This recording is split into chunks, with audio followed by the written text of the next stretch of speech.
첫 번째 이야기, 신병의 정체. 2023년 여름, 서울 외곽의 한 육군 훈련소. 박지훈은 갓 대학을 졸업하고 입대한 신병이었다. 안경 너머로 보이는 그의 눈은 낯선 환경에 대한 긴장과 호기심으로 가득 차 있었다. 훈련소 생활은 생각보다 훨씬 더 엄격했다. 매일 아침 6시 기상, 끊임없는 훈련과 점호, 그리고 선임들의 날카로운 눈초리까지. 지훈은 어색한 군복과 짧게 깎은 머리가 아직 익숙하지 않았다. 야, 신병, 너 몇 학번이냐? 생활관에서 지훈에게 처음 말을 건넨 건 정다은이었다.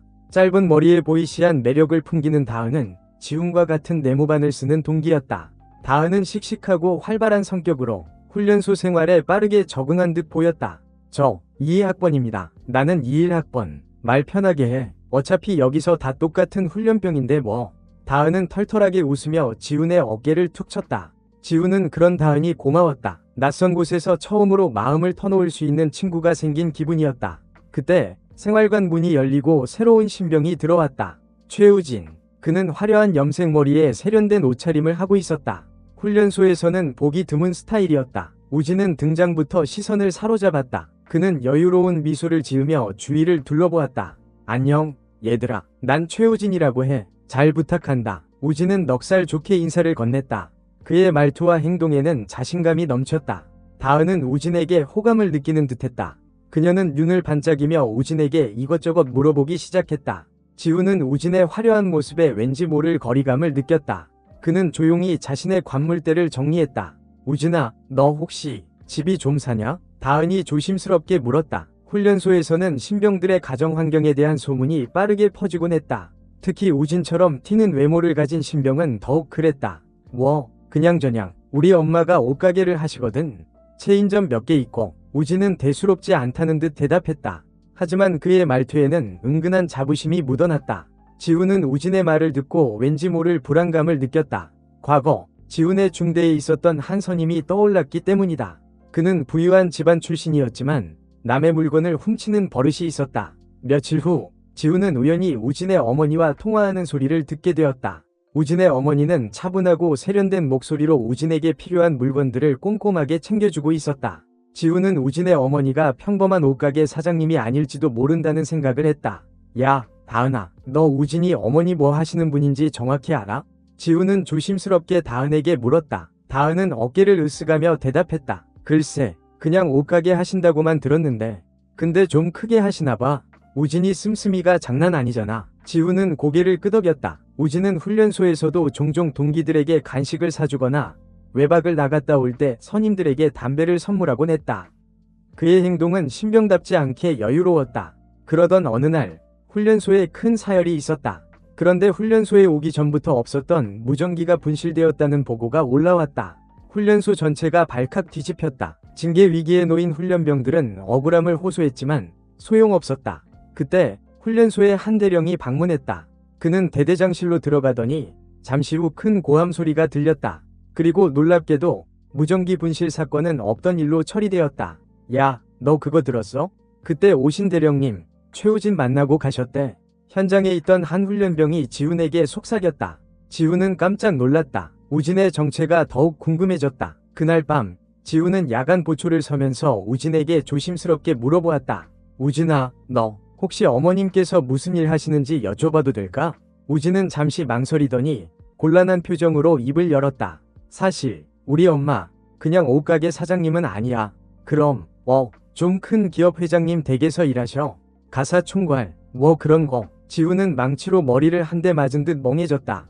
대한민국 최고 재벌가의 가사총괄이라니 믿을 수 없는 이야기였다. 어머님 혹시 어느 대학 나오셨어? 이대 나오셨어. 일본어랑 영어도 엄청 잘하시고. 그리고 그때 오신 대령님은 엄마랑 원래 알던 사이래. 지훈은 더 이상 말을 잇지 못했다. 우진의 어머니는 엄청난 능력과 인맥을 가진 사람이었던 것이다. 지훈은 우진을 다시 보게 되었다.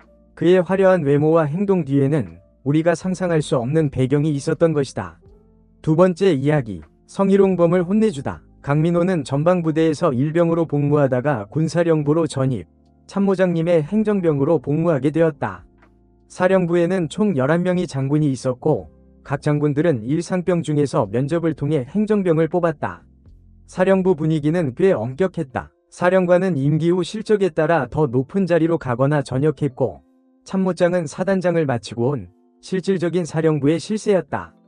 참모들은 소장 진급을 위해 열심히 일했고, 부사령관은 전역 전 마지막 요양을 하는 자리였다. 부사령관은 특이하게 행정병 대신 젊은 여군 간부, 행정관을 두었는데 부관이 따로 있어서 행정관은 주로 자잘한 행정 업무나 탕비실 관리, 간단한 위전을 담당했다. 민호가 사령부로 전입하던 날 마침 새로운 부사령관의 행정관 면접이 있었다. 육군에서 가장 예쁘다는 부사관들이 10여 명이나 몰려왔는데 무슨 연예기획사 오디션 같았다. 사리에 밝은 사람이면 좋겠다는 부사령관의 지시에 따라 20대 중반의 중사 이수아가 최종적으로 뽑혔다. 수아는 키가 155cm 정도 되는 아담한 체형에 맑고 선한 눈웃음이 매력적인 여군이었다.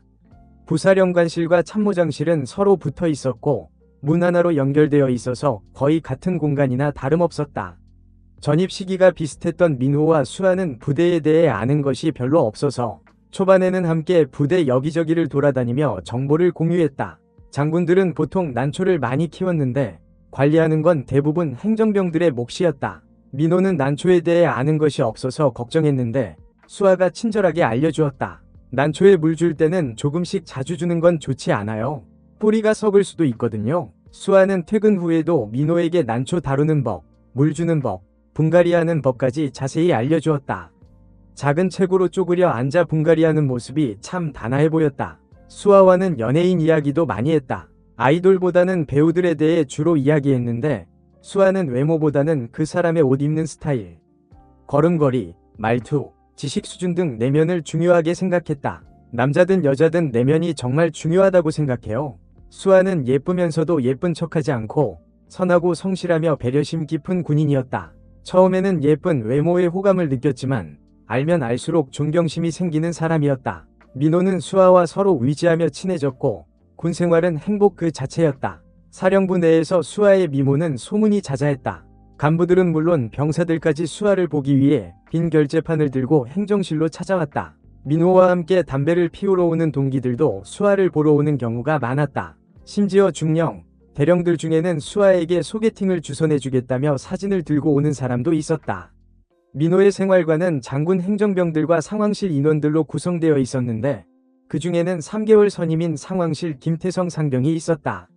키 160cm가 조금 안 되고 만화 캐릭터 보거스를 닮은 태성은 여자에 대해 잘 알지도 못하면서 아는 척하는 변태 기질이 있는 인물이었다.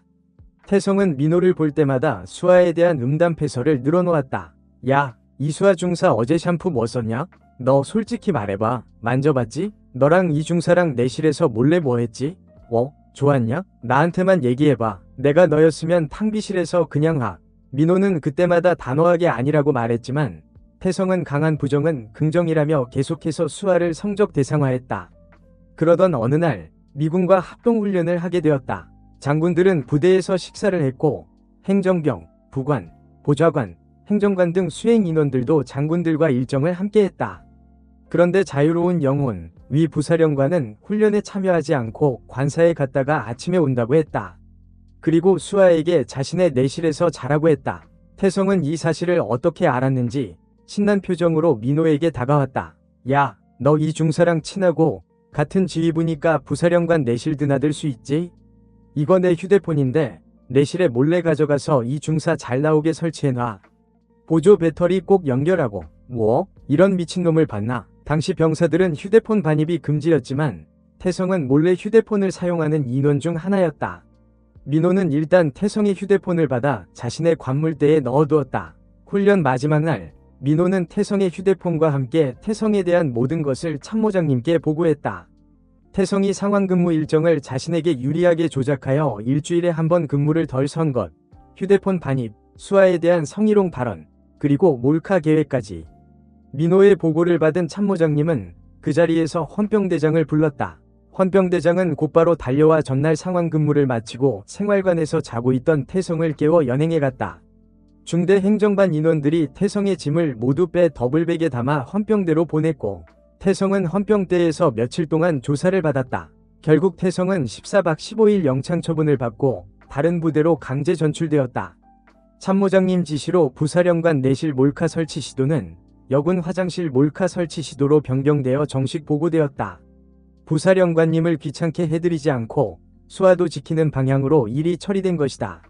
사령부 실세인 참모장님의 지시는 정말 신속하고 강력했다. 수하는 태성이 누구인지, 자신에게 어떤 언행과 시도를 했는지 끝까지 몰랐다. 다행이었다. 나중에 들었는데 태성은 진급 누락되어 상병으로 전역했다고 한다. 사실 민호에게는 누구에게도 말하지 않은 비밀이 하나 있었다. 사령부 실세인 참모장님은 민호의 먼 친척 아저씨였고 둘만 있을 때는 큰아버지라고 불렀다. 김태성, 나는 정말 참고 참았는데 몰카는 도저히 못 참겠더라. 너 선 넘었어. 인간은 변하지 않겠지만 죗값 치렀다고 생각해라. 시간이 흘러 민호가 병장을 달았을 무렵 부사령관은 전역했다. 동시에 행정관인 수하와도 헤어져야 할 시간이었다. 수하는 입대 전 간호사였고 병과도 간호병과였기 때문에 예하 여단 간호 부사관으로 간다고 했다. 수하는 입대 전부터 만나오던 사람이 있었다. 민호는 그 사실을 알고 있었기에 처음부터 이성적인 감정보다는 존경하는 선배로서 좋은 관계를 유지할 수 있었다. 떠나는 수하에게 민호는 그동안 수하에게 배운 지식으로 잘 키운 화분을 선물했다. 군에서 만난 짧은 인연은 그렇게 마무리되었다. 그 후 민호는 이성을 만날 때 자신도 모르게 수하에게서 보았던 덕목들을 갖춘 사람을 찾으려 노력했던 것 같다. 다정한지, 예의 바른지, 착한지, 성실한지, 지혜로운지, 그리고 예쁜지. 결국 민호는 자신에게 과분한 좋은 사람을 만나 5개월 된 딸을 키우며 행복하게 살고 있다. 지훈아, 밥 먹으러 가자. 다은이 생활관 문을 열고 활기차게 외쳤다. 지훈은 생각에 잠겨 있다가 깜짝 놀라 고개를 들었다. 가자. 지훈은 서둘러 자리에서 일어났다. 식당으로 가는 길, 다은은 우진에 대한 이야기를 쉴 새 없이 쏟아냈다. 최우진, 진짜 재벌 2세는 아니어도 꽤 잘 사는 집 아들인가 봐. 옷 입는 거나 쓰는 거 보면 딱 티가 나잖아. 그렇긴 한데 너무 겉모습만 보고 판단하는 건 아닐까? 뭐 어때? 잘생기고 돈 많으면 좋은 거지. 안 그래? 다은은 콧노래를 부르며 앞장서 걸어갔다. 지훈은 씁쓸한 미소를 지었다. 다은은 순수하고 밝은 친구였지만 가끔은 너무 단순하게 생각하는 경향이 있었다. 식당은 훈련병들로 북적거렸다. 지훈과 다은은 빈자리를 찾아 앉았다. 그때 우진이 다가와 두 사람 앞에 섰다. 같이 밥 먹어도 될까? 당연하지. 앉아. 다은이 반갑게 손짓했다. 우진은 지훈의 옆자리에 앉았다. 그는 지훈에게 가볍게 목례를 하고 밥을 먹기 시작했다. 우진아, 너희 어머니 진짜 대단하신 분인가 봐. 대령님이랑도 아는 사이시고. 다은이 다시 한번 우진에게 말을 걸었다. 우진은 밥을 먹다 말고 씩 웃었다. 그냥 어쩌다 보니 그렇게 됐어. 엄마가 워낙 오지랖이 넓으셔서. 그래도 부럽다. 나도 그런 엄마 있었으면 좋겠다. 다은은 부러운 듯 중얼거렸다. 지훈은 묵묵히 밥만 먹었다. 그는 우진의 어머니에 대한 궁금증이 점점 더 커져갔다. 식사를 마치고 생활관으로 돌아오는 길, 지훈은 우연히 공중전화 부스에서 우진을 보았다. 우진은 누군가와 심각한 표정으로 통화를 하고 있었다. 알았어, 엄마. 걱정하지 마. 내가 알아서 할게. 응, 돈은 충분해. 아니, 그런 거 아니야. 지훈은 우진의 통화 내용을 듣고 묘한 기분을 느꼈다. 우진은 뭔가 숨기고 있는 것 같았다. 그날 밤, 지훈은 잠자리에 들기 전 다은에게 우진에 대한 자신의 생각을 털어놓았다. 다은아, 나는 아무래도 우진이가 좀 이상해. 뭔가 숨기는 게 있는 것 같아. 에이, 또 왜 그래? 그냥 잘 사는 집 아들이라서 그런 거겠지. 아니, 그런 게 아니라 뭔가 좀 더 복잡한 문제가 있는 것 같아. 무슨 문제? 글쎄, 나도 잘 모르겠어. 하지만 분명히 뭔가 있어. 다은은 지훈의 말을 대수롭지 않게 여겼다. 하지만 지훈은 쉽게 잠들 수 없었다. 그는 우진의 비밀을 꼭 알아내야겠다고 다짐했다. 다음날, 지훈은 훈련 중에 우진을 유심히 관찰했다. 우진은 여전히 훈련에 잘 적응하고 있었지만 가끔씩 혼자 멍하니 생각에 잠기는 모습을 보였다. 지훈은 그런 우진을 보면서 더욱 의심을 품게 되었다. 야, 최우진, 너 요즘 무슨 고민 있냐?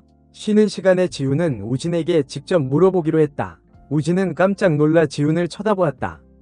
아니, 별로. 그냥 좀 피곤해서 그래. 거짓말. 너 분명히 무언가 숨기고 있지? 지훈은 비참할 물었다. 우진은 한숨을 쉬며 고개를 숙였다. 사실 우리 엄마 요즘 좀 힘들어하셔. 왜? 무슨 일 있으셔? 회사에 문제가 좀 생겼어. 큰돈이 필요하다고 하시는데 나도 어떻게 해야 할지 모르겠어. 우진은 괴로운 표정으로 말했다. 지우는 그제야 우진의 행동을 이해할 수 있었다. 우진은 어머니를 돕기 위해 어떻게든 돈을 구하려고 했던 것이다. 그래서 너 혹시? 지우는 조심스럽게 물었다. 우진은 고개를 저었다. 아니야, 나쁜 짓은 안 해. 그냥 어떻게든 방법을 찾아봐야지. 지우는 우진의 어깨를 두드려 주었다. 힘내. 너무 걱정하지 마. 잘 해결될 거야. 그날 이후 지우는 우진을 더 이상 의심하지 않았다. 그는 우진이 어려운 상황에서도 정직하게 문제를 해결하려고 노력하는 모습을 보면서 오히려 그를 존경하게 되었다. 한편 민호는 계속해서 태성의 행동을 주시하고 있었다. 태성은 여전히 수아에 대한 험담을 퍼뜨리고 다녔고 심지어 수아의 사진을 몰래 찍어 인터넷에 올리기도 했다. 저 새끼 진짜 안 되겠네. 민호는 더 이상 참을 수 없었다. 그는 태성의 휴대폰을 빼앗아 증거를 확보하고 참모장님께 모든 사실을 보고했다. 참모장님은 민호의 보고를 듣고 즉시 헌병대를 불렀다. 태성은 헌병대에 연행되어 조사를 받았고 결국 영창 처분을 받고 다른 부대로 전출되었다. 수아는 민호에게 고마움을 표시했다. 민호씨, 정말 고마워요. 덕분에 큰 피해를 막을 수 있었어요. 별 말씀을요. 당연히 해야 할 일을 한 것뿐인데요. 민호는 쑥스러운 듯 웃었다. 수아는 그런 민호를 보며 미소를 지었다. 시간이 흘러 지훈과 민호는 각각 병장 계급장을 달았다. 지훈은 우진과 민호는 수아와 여전히 좋은 관계를 유지하고 있었다. 군 생활은 힘들었지만 그들은 서로에게 힘이 되어주며 소중한 추억을 만들었다. 어느덧 저녁날이 다가왔다. 지훈은 우진과 함께 훈련소 정문을 나섰다. 지훈아, 그동안 고마웠다. 너 아니었으면 나 정말 힘들었을 거야. 나도 너한테 고마워. 덕분에 많이 배웠어. 두 사람은 서로의 어깨를 두드리며 작별 인사를 했다. 민호는 수아에게 마지막 인사를 하기 위해 부사령관실을 찾았다. 수아씨, 그동안 감사했습니다. 덕분에 군생활 잘 마무리할 수 있었어요. 저도 민호씨 덕분에 즐거웠어요. 건강하게 잘 지내세요. 두 사람은 아쉬운 눈빛을 교환하며 헤어졌다. 민호는 군생활을 통해 많은 것을 배우고 성장했다. 그는 더 이상 철없는 대학생이 아니었다. 그는 책임감 있는 어른이 되어 사회로 나아갈 준비를 마쳤다.